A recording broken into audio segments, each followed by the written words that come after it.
This computer.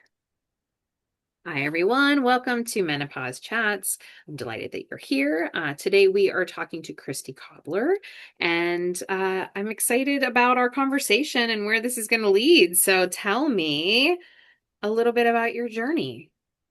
I am so glad that you are doing this. I think it is so important, and I appreciate you allowing me to be a guest Yes, on thanks for being here. the program. I probably started noticing some changes. I'm postmenopausal, so I'm on the other side, and probably hard to gauge because I was on a steady dose of continuous birth control pill up until I was 50. So I didn't have a period at all anyway. So not clear as to probably when I actually went through menopause, but I'm guessing it's probably been close to 3 or 4 years at this point. I started noticing changes to my cycle as early as my late 30s. Just I was always very regular, always very predictable, never really had a whole lot of issues other than, what they considered your typical PMS kind of symptoms, um, all through puberty. I started very young. I was 10. So I look at little 10-year-olds now and I'm like, oh my gosh, poor Mm. little Christy. It's She was pretty just young. a little girl. She Yeah. do all of this. Oh. But fortunately I did not have a whole lot of difficulty with periods until my late 30s. And then it just became where it was much more sporadic or long, or there'd be spotting and then heavy and then spotting, and then you'd have about a week of decency before it all started over again. And so I went to my provider she was amazing, um, and who did put me on birth control pills at that point because I had not been doing anything up until that point. And that resolved a lot of the irregularity. Um, and so I coasted along and then started with insomnia and hot flashes kind of in my early 40s. Um, and then we kind of tweaked the dose, the pill dose, which did effectively kind of handle all of that. I mean, And that is what a lot of providers do is instead of that was the doing. line of care. Yeah, instead of doing menopause hormone therapy, they'll say, "Oh, like just go on birth control." Yeah, it was not indicated. I mean, this is what, 15 plus years ago. It wasn't indicated. HRT was not indicated for, and of course, we had all the flawed studies going on that scared Fair. everybody. And so people were not, quick to jump to that as a Yeah. recommendation. So the pill was kind of your go-to at that point. And I think it probably did as well as it could have until I hit 50. And then it was like, oh, you have to come off. But there was no alternate plan in place Mm. at that point. It was like, well, let's just, kind of see what happens. And what comes up for me is like it's like slamming the brakes on the Yeah, car. It's like, "Arr!" And then like, well, now yeah, what? yeah, exactly. So Yeah, my what body, happened? oh, girl. I mean, it was like the wheels came off the car and things just started exploding, and Mm. mood dysregulation and the weight gain started. The feeling literally like I wasn't in my body. Like I didn't understand. It was like puberty in reverse and 10 times worse. Um, and I had a really hard time from that point getting the right kind of care. It was, my provider, she actually went a different direction, was no longer at the practice. So I went to see her replacement, who was a lovely, very young woman. And I know that she was operating from a place of not knowing how to manage menopausal symptoms. And I was dismissed.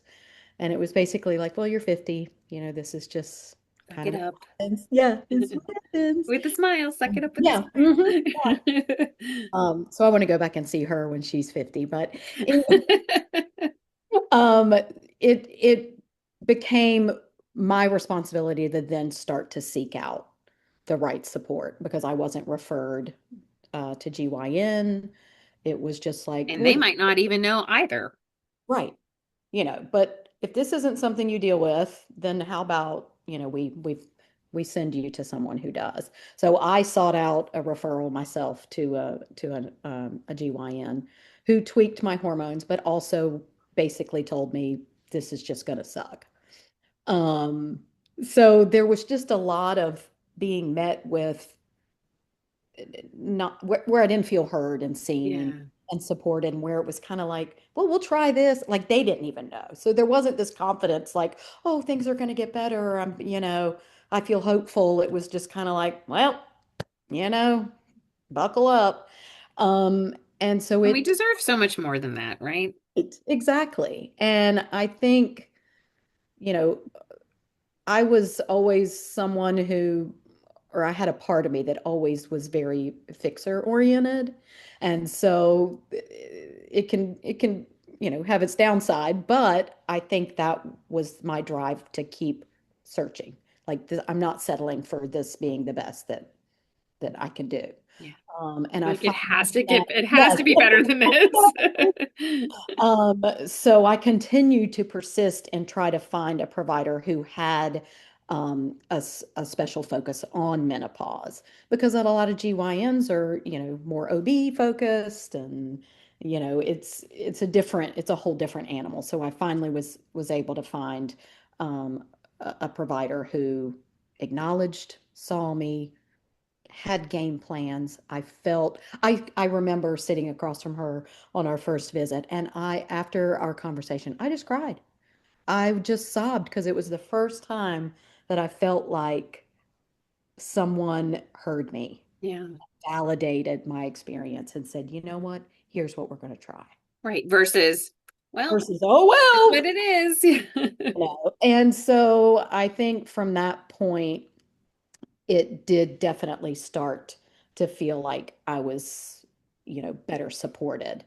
But there was a lot that a GYN can't also really tap into. And there's so many layers to menopause, and we've become so specialty focused that, then I started having pelvic floor problems. Well, your GYN can't do that. You got to go to a pelvic I mean, floor. it's better whole day going to darn Oh, doctors. yeah, yeah. And it's like, oh my gosh, this care team is getting very, very large and all of these things. So then came the overwhelm. Right. It was like this, everything's happening at warp speed all at once. And I'm trying to do everything I can to manage all of these things, but it is requiring a lot of energy from me to do that. Yeah. And And an energy you don't have because you're sleeping poorly and right. And you're just trying to keep I feel like it's like yeah, this, you're treading water and all of this is going on frantically underneath the surface and you're just barely keeping your chin up. you're like, Above oh, water. Yeah, it's yeah. You're happening like, for "Oh, air. I need a Yeah. life vest. Someone help me." Yeah. So it was a lot of, kind of my own, you know, determination and persistence that really, I think, brought me where I am now. Yeah.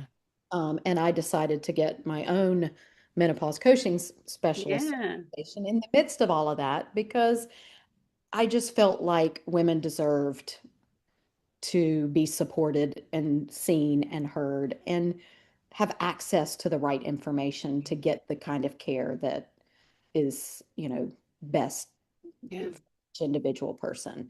And so just educating myself was what I felt like I had control over. Right. Right. Because And I love that you say that else because I kind of talk about that a lot of just needing, what can we control? Like there's so much we can't control, so what can we? And so I love that, hey, what I can control is my learning, like just my wanting to know more so I can maybe help others. right.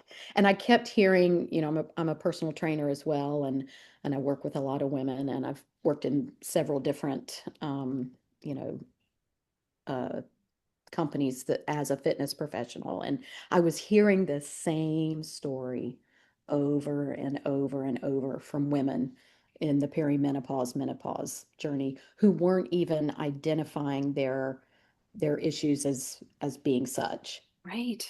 I mean, we talked about this before, right? Before we started recording, but like I think we both had similar experiences where we weren't thinking about these things. And it wasn't until afterwards where someone tells you you're actually postmenopausal that you're like, what? Oh, all of these things now Right. make sense. Yeah. Yes. Uh-huh. But to your point too about like then having to see like a pelvic specialist and all this, where some of that stuff's not like for my experience with that was, and then it wasn't covered under insurance. Oh, And no. so it's like, it just gets, then there's this expense on top. So you're already overwhelmed. And now you're like, well, now I got to pay all this money out of pocket Uh-huh. So, for and these I things. think that's the other piece that is, sometimes hard to swallow is that the access and Yeah. affordability for women's care during this phase is Right.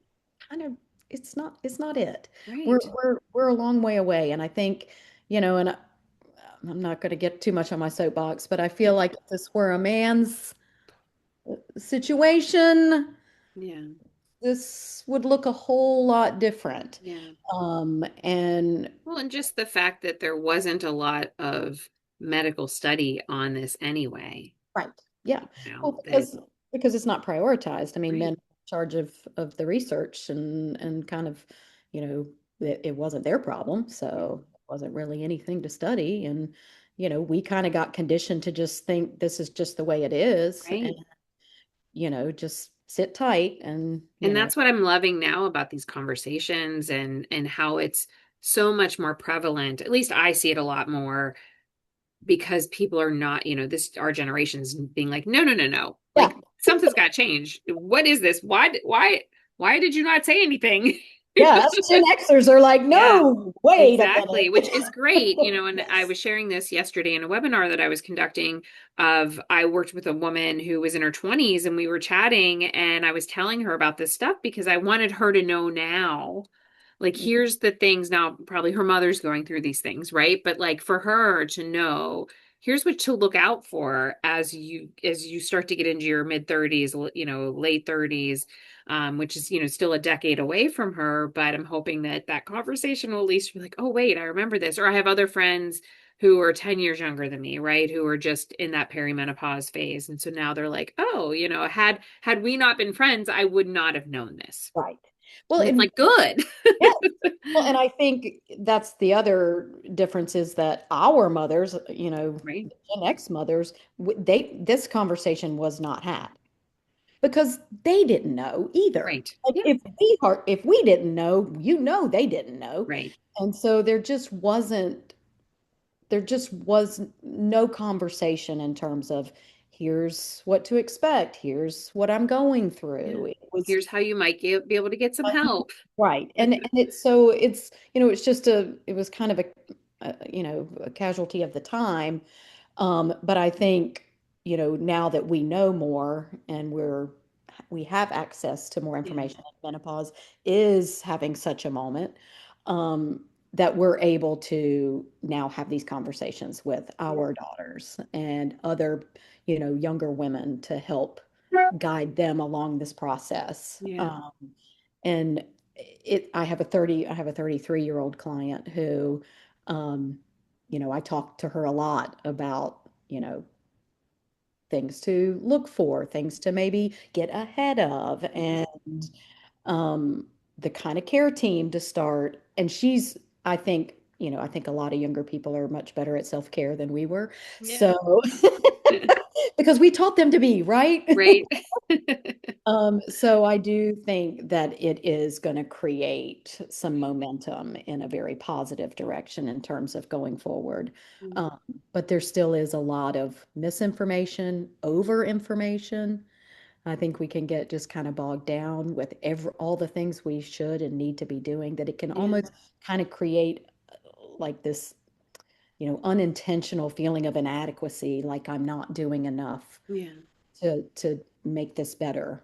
Yeah, which is always, I think, the conundrum that women face anyway, right? Of the idea of like, oh, I'm comparing myself to somebody else and their journey and, thinking that I was just in a group this morning and we were talking about that, how we all think the other person has it together. And then Right. when you enter these spaces where you can be vulnerable and share, then you realize like, oh, actually, none of us have our stuff together. We're Some all of us just are just living. better at hiding Yeah, yeah. it. We've developed some pretty good coping Yeah, skills yeah. behind things. Yeah. Well, But tell me yeah, about we talked a little bit before we started recording around like the compounding effect of things that happen as we get to certain ages and and then also having the right. physiological stuff happening as well. Yeah, so for me, I think from 20 approximately 2021 up through 2024, there were a lot of personal life challenges going on for me as On well. top of a On pandemic. top of a pandemic, on top of, oh my gosh, now I'm in the throes of menopause. Um, and it was a divorce and a death, several deaths and losses, and some family issues, and my only daughter moving far away, who I'm very close to. A lot of loss, just you know, one after the other. And I think menopause felt like another loss. Mm, It was like I felt like I was, losing you know, losing what my body used to be able to do, what I used to be able to eat, what I used to be able to, do fitness wise. All of that was in flux too. Mood changes, panic attacks for the first time. Ended up in the emergency room thinking I'm having a heart attack. I mean, there was just a lot. And then it was hard, like we mentioned as well, to to pick apart what was what. mm, Like, is this because of this or this? And so it just became this big compounded kind of stressor that felt like just one more thing to have to deal yeah. with. It feels like to me like a ball of yarn, right? Like it's just Right. all this like Yeah, sort of like, yeah, just this bunch or maybe like a exactly. bunch of Christmas lights that you just decided Yes, to they're all like pull tangled up, right? up. And then like, now I don't know how to untangle all I'm of just this, gonna buy new lights at this right? point. Yeah. Can I just start over? Right. So But it was a very kind of tumultuous time that was, I can say now that, I have kind of moved into a better space emotionally. And after years of therapy, have developed some very good and healthy, you know, strategies and use those resources to help, help settle things. yeah. But it has been a very, very wild ride for me. Um, and I think it continues, of course, because it changes, Yeah. and it's sometimes I feel like sometimes I'm always comparing myself to a younger version of myself. And It's so easy to do and it's I know for me it's not helpful, no, it's you not. know. It's not. It And actually makes me feel worse. does. Like there'll be a picture of me that'll flash up and that from like, 5 years ago, and I'm like, oh. And then I feel sad for myself that I'm kind of doing that. Yeah. That is creating some kind of sadness for me Yeah. of what was. But I remind myself that when I was there, I was doing the exact same thing with a younger version of Right. myself. And so, my new challenge is really, accepting where I am and try and appreciating where I was and kind of looking forward to where, I will go. Yeah. I And love try that. It's like honoring the past and it then and the version of you that you were then, right? yes. And you're not the same person as you are now, and you won't be the same person probably in 10 years. Yes, exactly. So we're constantly evolving and changing, and I think learning to embrace each of those phases without, I mean, and grief is a complicated thing, and it can, sometimes feel like a loss going through menopause. But I think, through the right support and the right education, you can look for those moments of, like we talked about, I don't care anymore. Yeah, Like, this is it. Like, and if you don't like it, that's okay. Then we weren't meant to be friends. Like, right. it's kind of a, you kind of get in this new phase of acceptance about the way things are and that you don't have to try so hard to be something you're not. Yeah. I mean, I think that's the one thing I wish I could go back and tell my younger self, right? Yeah. Is that like, you know what? It doesn't matter what other people think, just do you and you'll be fine. I was having this conversation with a friend, and we were talking about,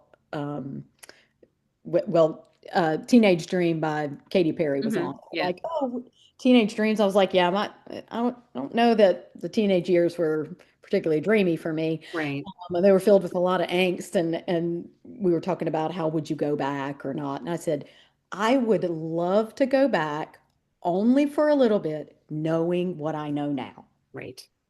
I was like, I would probably be the coolest person in the school because you realize all that really doesn't matter. I Yeah. said, but I wouldn't want to stay around. I said, it was just like the movies, where you go Yeah. back for a little bit, Right. Like you some come sort of Freaky Friday moment. right, exactly. Let's just, for a little bit and then like come back. Um, but really, I think I do give a lot of compassion to that younger version of myself for what she didn't know at the time. Right. Yeah. Yeah. She We couldn't all, yeah. couldn't. And then, like I said, 10 years, you'll be looking back and giving yourself compassion for what you didn't know now. Yes, exactly. Exactly. So I think it has been, I think another, aspect to all of that is your critic can start Yeah. to talk a little bit loud when you have all of these changes going on to your body and where it's just like you're beating yourself up for what you're going through. Yeah. And so, Well, and especially if we're not talking about, because then it feels very lonely and isolating. And it's like, oh, I must be the only person going through this, right? yeah, And, yeah, who's going to go first and say how. And right. I'm lucky to have a lot of female friends, and we talk very openly Same. about, our experience, but there still is a And little bit. I talk about it very openly Right, publicly. So totally. I love it. I'm here for it. But um, I think it's definitely becoming more, there's a comfort level that is now starting to happen with a lot of people who, that wasn't there before. right. Yeah, and that's where I'm trying to also then, can we do this in the workplace, right? Where people can feel like women can feel comfortable advocating for themselves. People can realize that maybe somebody's performance issue is actually related to their stage of life and not, but there's a lot of stigma around wanting to reveal your age at work and not, particularly depending on the industry you're in or the, demographic of the company that you're at. It could feel very isolating. I work with a lot of startups.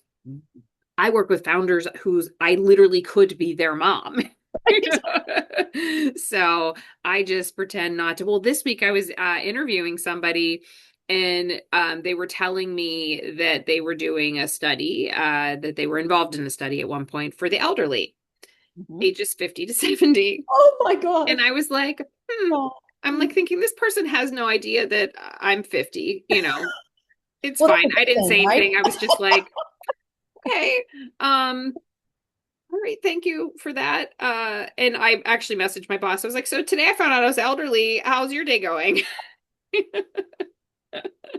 Well, and I think, and that, kind of, takes me to a different piece of like getting into the stages that you do kind of start to feel a little bit invisible. Yeah, Like people tend to kind of like overlook you or, you're because we're not reproducing yeah, anymore. right. It's just so that kind of energy just kind of gets, Yeah, shifted away and people don't hold doors for you anymore. Or they don't, it's just, it's kind of, and in a weird way, there's like this, well, I shouldn't care anyway. right.